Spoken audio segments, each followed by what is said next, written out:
ফেব্রুয়ারি মাসের জন্য তরলীকৃত petroleum gas LPG এর নতুন দাম নির্ধারণ করেছে সরকার। এই মাসে এসে ভোক্তা পর্যায়ে বাড়ানো হয়েছে এলপিজির দাম। নতুন সিদ্ধান্ত অনুযায়ী 12 কেজি এলপিজি সিলিন্ডারের দাম 50 টাকা বাড়িয়ে 1356 টাকা নির্ধারণ করা হয়েছে।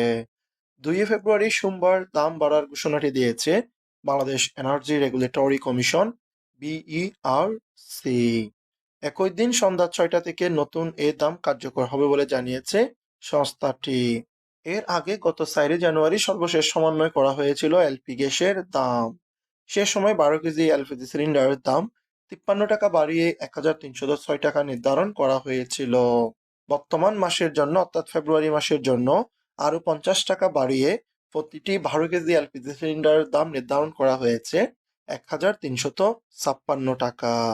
এলপিজির দামের সাথে সাথে বাড়ানো হয়েছে অটো গ্যাসের দামও। ফেব্রুয়ারি মাসে ভোক্তা পর্যায়ে প্রতি লিটার অটো গ্যাসের দাম 2 টাকা 34 পয়সা বাড়িয়ে 62 টাকা 14 পয়সা নির্ধারণ করা হয়েছে। এর আগে গত জানুয়ারি মাসের জন্য এর দামটি ছিল 59 টাকা 80 পয়সা। ফেব্রুয়ারি মাসের জন্য নতুন এই নির্ধারিত দামটি হচ্ছে 62 টাকা 14 পয়সা। সেই হিসেবে নতুন সিদ্ধান্ত অনুযায়ী 12 কেজি এলপিজি সিলিন্ডার প্রতিটি বিক্রি হবে 1356 টাকায়, আর অটো গ্যাস বিক্রি হবে প্রতি লিটার 62 টাকা 14 পয়সায়।